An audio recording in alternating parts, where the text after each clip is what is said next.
I miss it. The steel sky. I would be lost, drifting alone, floating up high, time after time. The experience of finishing Final Fantasy VII Remake wasn't exactly what I expected. It was a dream come true to see lovingly recreated classic moments alongside new elements that shake up expectations and expand on the original game. But the way these things culminated was shockingly out of place with everything that had come before. I adored basically every second of the game. The battle system was so well designed, with each mechanic feeding into the others, creating this really cohesive feel.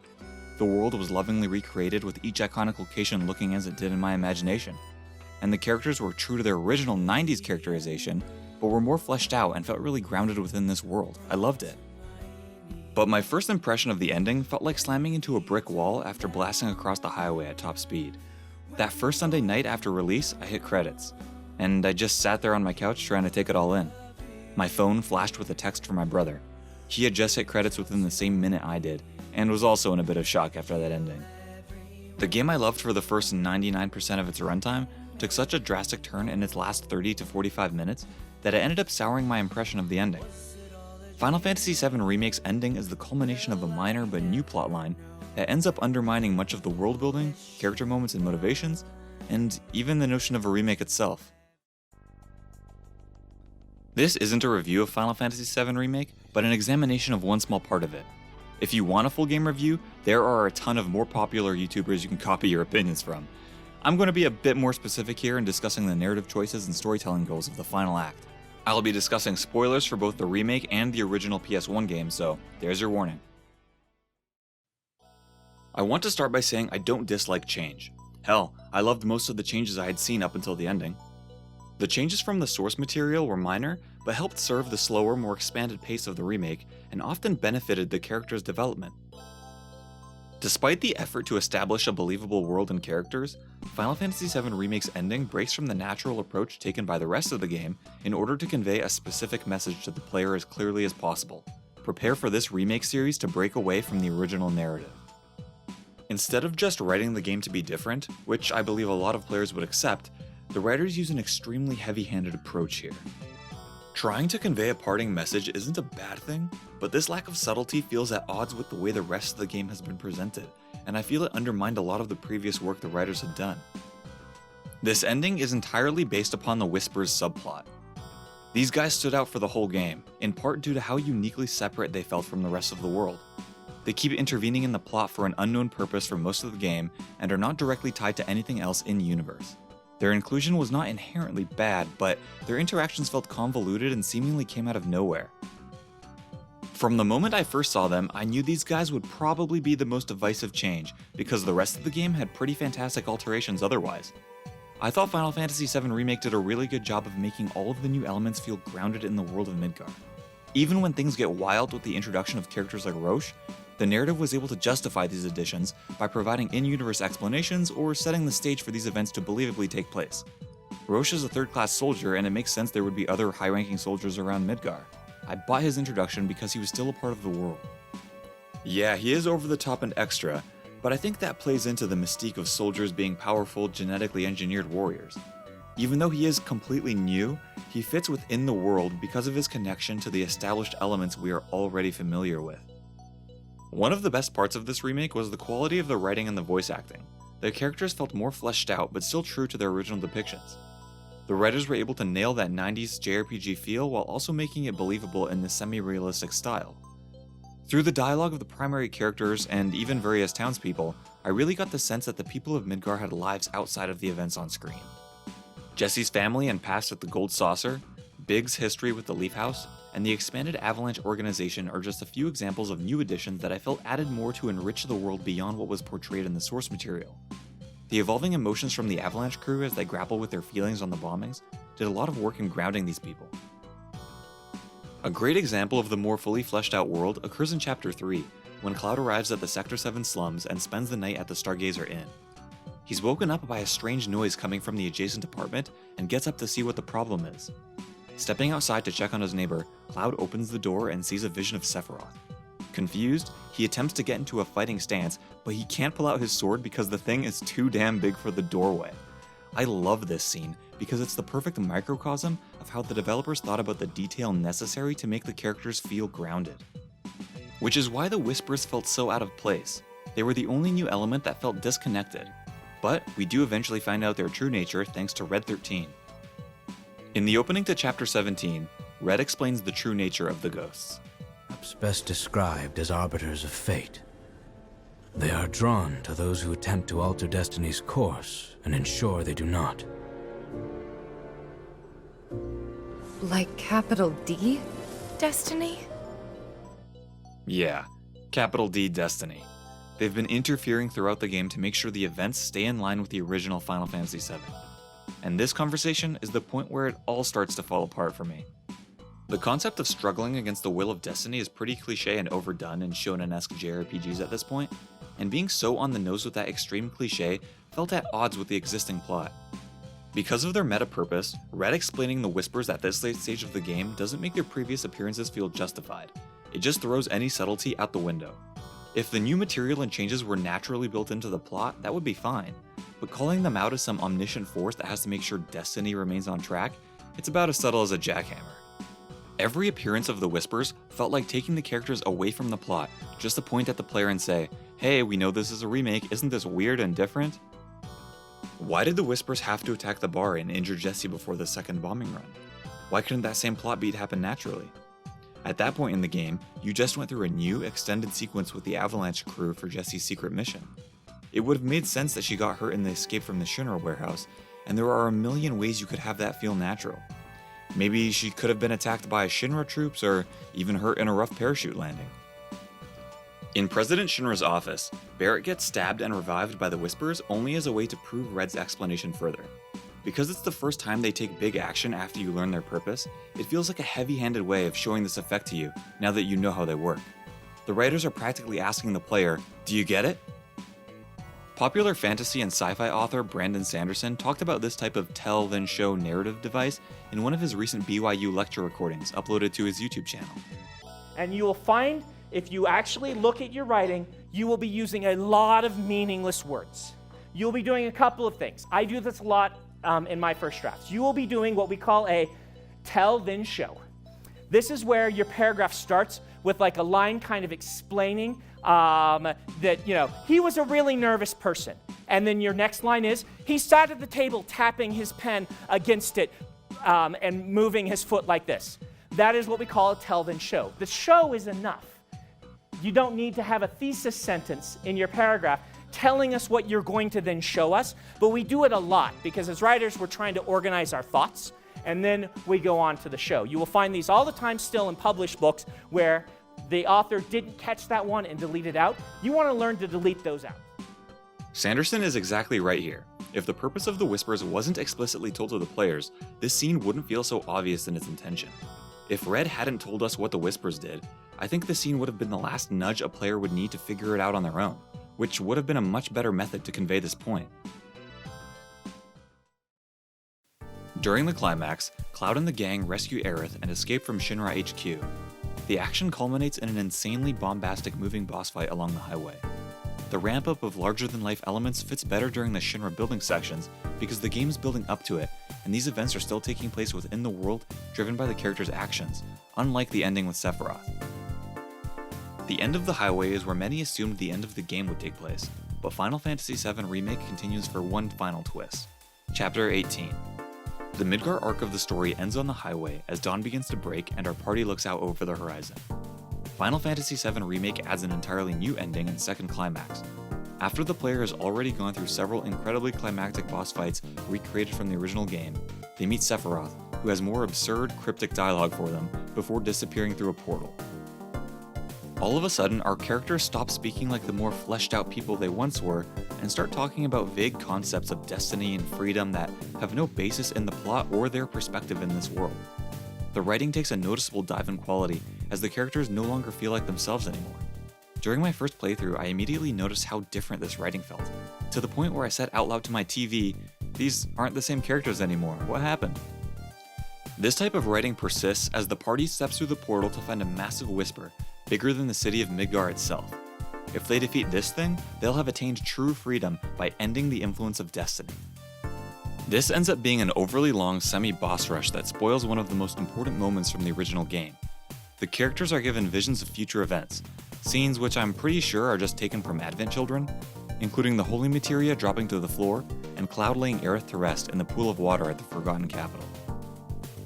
Sephiroth eventually shows up and takes Cloud through the same world-ending song and dance we've seen in Advent Children. They're jumping around, slicing buildings in half with one swing, meteors exploding overhead, and they're transported to space for a one-on-one confrontation. The developers couldn't wait for the end of the story to shoot their shot, but they actually went as far as recreating the Omnislash moment down to the back and forth flashing cuts. After a whole game showing a slower, more grounded look at life in Midgar, with characters that have more relatable and realistic dialogue and interactions, the game just flips over everything to give you something that doesn't fit with literally anything you had played before. Cutting from Advent Children 2 directly to the people of Sector 7 trying to rebuild their homes got me to laugh out loud. By that point, it was hilarious that they wanted me to believe that those events took place within the same world. The ending also gives way to two revelations. The first is that Zack has survived his confrontation with the Shinra troops on the cliff, and the second is Biggs surviving the platefall and being brought to the Leaf House to recover. These scenes are dumped on you without any sort of context, their last-minute additions feeling cheap rather than exciting. The meta-narrative of freedom and fighting against destiny is seemingly well liked by a lot of players. With full knowledge of the ending, people have been re-examining the rest of the game and theorizing about Sephiroth's true intentions and the possibilities of multiple timelines or worlds. Still, while I can understand the excitement for mixing up the story, I can't match their enthusiasm because of the way it was done. Let's take the dialogue. For example, Aerith's line about not knowing why she stopped Cloud from going into the portal is the epitome of confused, vague dialogue that ultimately goes nowhere and means nothing. What information is being conveyed here? There's nothing about her character or the plot. It just seems like narrative waste. Tifa asks about what they'll find on the other side of the portal, and Aerith responds with a line literally saying the plot out loud directly to the player. Freedom.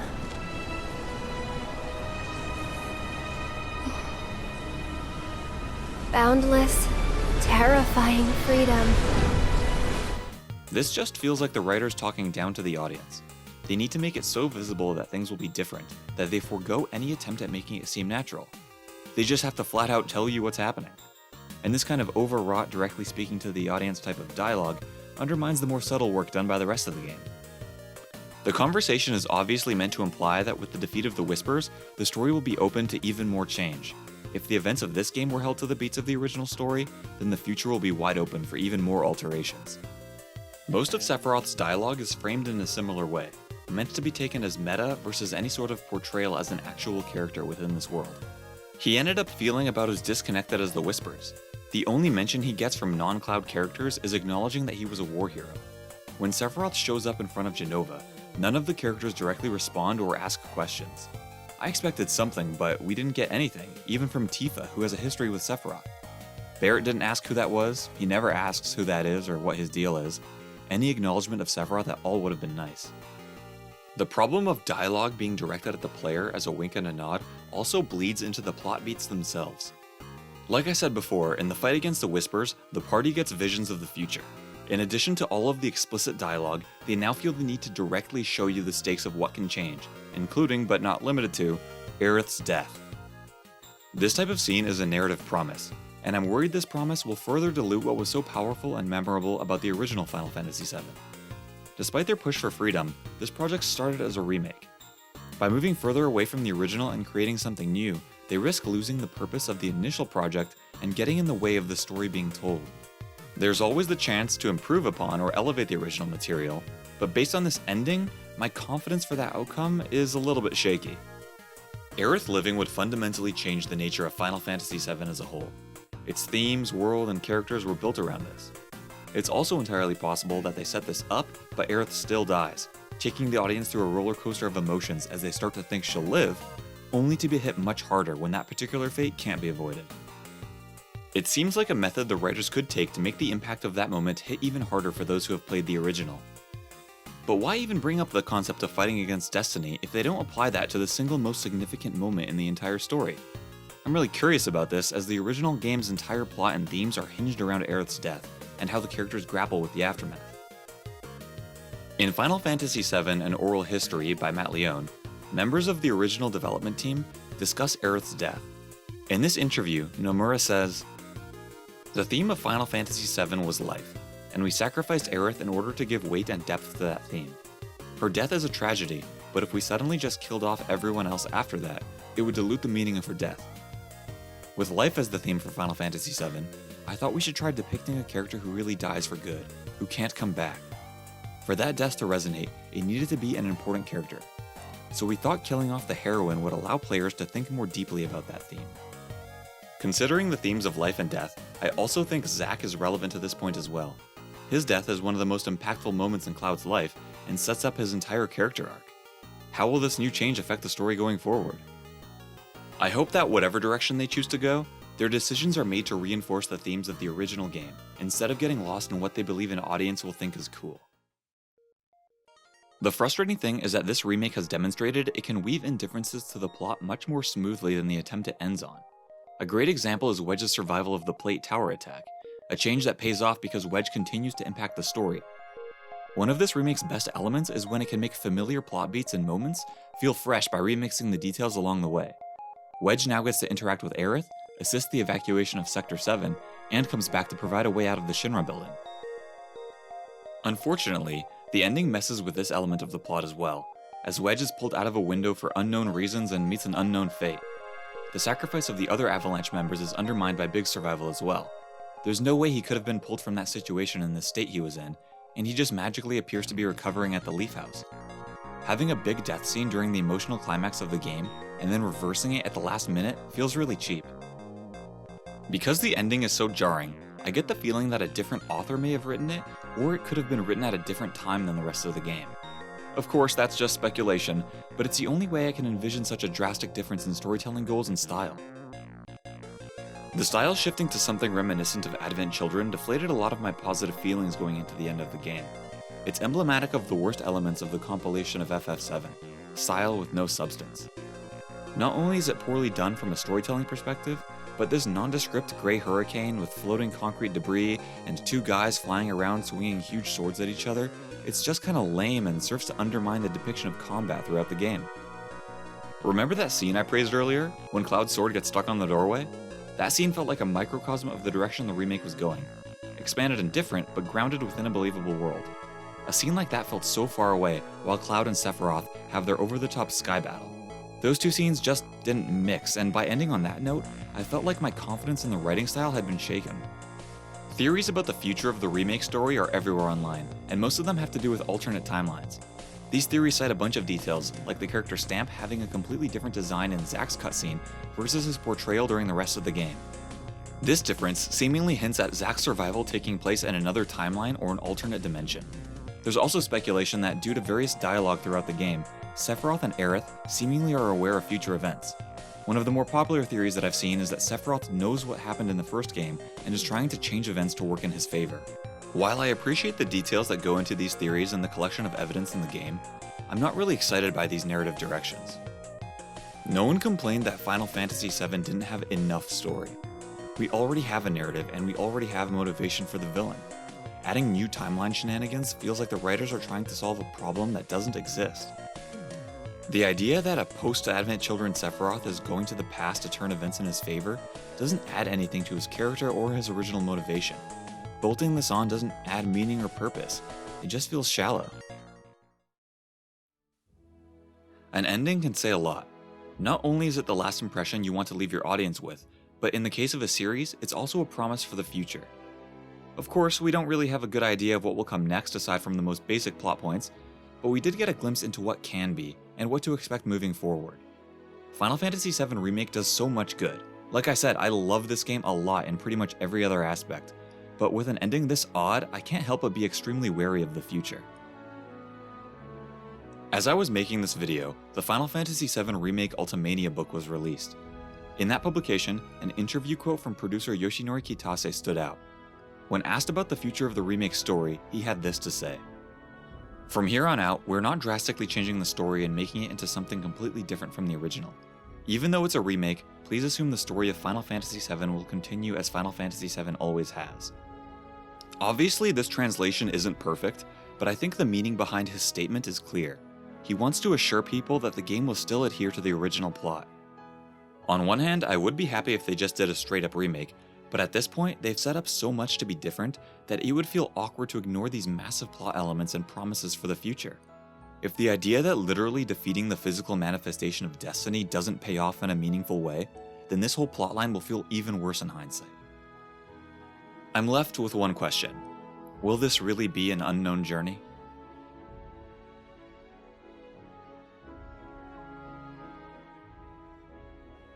Hey, thanks for watching. This video was basically an excuse to learn Adobe Premiere, but I couldn't get this ending out of my head either, so I thought, hey, I can talk about it and learn Premiere at the same time. It should be fun. So, yeah, hopefully you liked it. If it was good, let me know, and maybe I'll make more of these things.